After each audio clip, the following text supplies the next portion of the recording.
Bonjour chers auditeurs de l'ODJ Média, notre chroniqueur invité, Aziz Bousseta, partage son avis et sa réflexion, dans un article qu'il a intitulé « La réforme de la famille » remet Abdelila Benkiran en scène puis en selle. Qu'on écoutera ensemble dans ce podcast.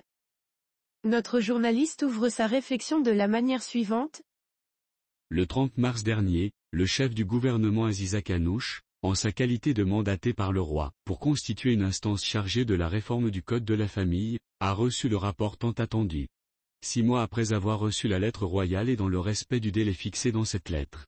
Mais le contenu des recommandations demeure confidentiel, dans l'attente que le souverain se prononce, pour que la réforme soit soumise au Parlement.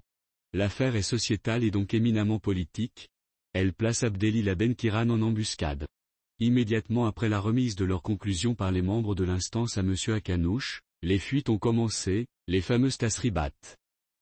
En réalité, personne ne sait exactement de quoi sont faites les recommandations apportées par l'instance, mais chacun affûte ses armes. Le camp progressiste a fait circuler des rumeurs sur une réforme résolument avant-gardiste où les femmes n'auront certes pas tous les droits ou le droit à l'égalité pure et parfaite, mais où elles auront quand même bien plus de droits qu'elles n'en ont ou n'en peuvent rêver aujourd'hui. De leur côté, les conservateurs ne décolèrent pas, menaçant des feux de la GN toute personne qui voudrait changer le corpus actuel, d'essence quasiment sacrée, à les en croire. La femme n'est pas l'égale de l'homme, et elle ne saurait l'être. Jamais. Notre chroniqueur invité continue ainsi. Un débat parallèle est donc né, fondé sur des spéculations et autres supputations, avant un viril rappel à l'ordre des autorités, avisant les concernés que discuter et disputer autour de ce qui n'est que des rumeurs est illégal. Retour au calme dans les réseaux, donc, mais pas dans les chaumières. Les gens attendent, car tout le monde est concerné. Mais ce même tout le monde, tout en restant attaché à ses pratiques et convictions religieuses, aspire à vivre dans son temps. Ceux qui, par exemple, défendent la polygamie ne seraient pas transportés de joie si elle s'appliquait à leurs filles, de même que pour l'héritage où un nombre croissant de personnes, de pieux pères et de saintes mères, rééquilibrent le futur legs familial en faveur de leur progéniture féminine. À l'inverse, on peut trouver dans les rangs des plus modernistes des pratiques religieuses, qui n'ont rien à envier aux conservateurs. Certains qualifient cela de schizophrénie, nous l'appellerons la dualité des Marocains, pris en étau entre ce qu'ils veulent et ce qu'ils peuvent, entre ce en quoi ils croient et ce qu'ils aiment et qu'ils ne voudraient pas voir lésés. Le problème, encore une fois, est que la problématique, étant sociétale, est donc très largement politique.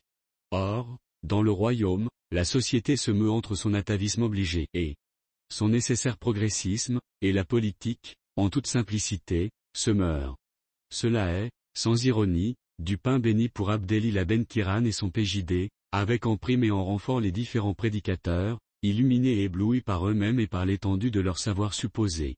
Il est indéniable que la société marocaine est conservatrice, ainsi que le démontrent tous les chiffres, sondages et enquêtes d'opinion. Il n'y en a pas beaucoup mais ceux qui ont été réalisés montrent que la population reste très attachée à sa tradition et aux prescriptions religieuses. Le débat actuel alimente donc le débat public messin de la société qui trouvera refuge dans le camp conservateur, étant entendu que les deux partis qui mènent l'actuelle coalition avec le conservateur Istiklal, sont le PAM et le RNI, peu audibles dans le Maroc profond. Tout cela acte le retour en force d'Abdelila Benkiran, qui a été jusqu'à comparer les défenseurs de l'évolution juridique des questions familiales de parti du diable. Oui, le parti du diable, rien que ça. Monsieur Benkiran s'est surfé sur la vague conservatrice, s'en prend à quiconque ne pense pas comme lui, brandit son bâton de grand excommunicateur, sachant pertinemment que ce discours porte. Il faut dire qu'il a un certain talent pour grossir les traits des défauts des sociétés occidentales qui, il est vrai, en ont trop fait avec le mariage gay et l'adoption d'enfants, par des couples homosexuels.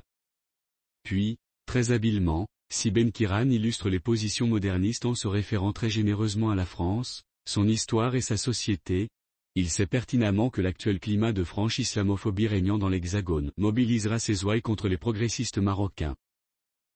L'auteur conclut son article en ces mots.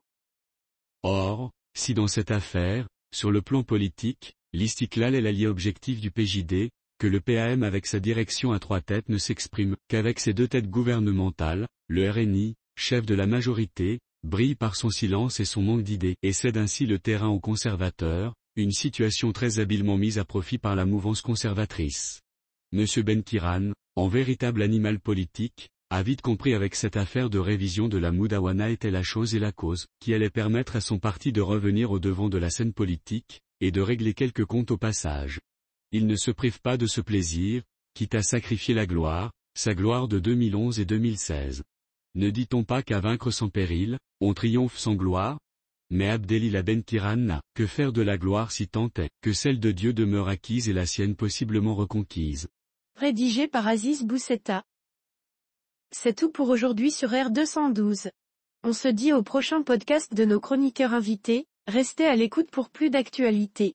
Et merci de nous avoir écoutés, à très bientôt.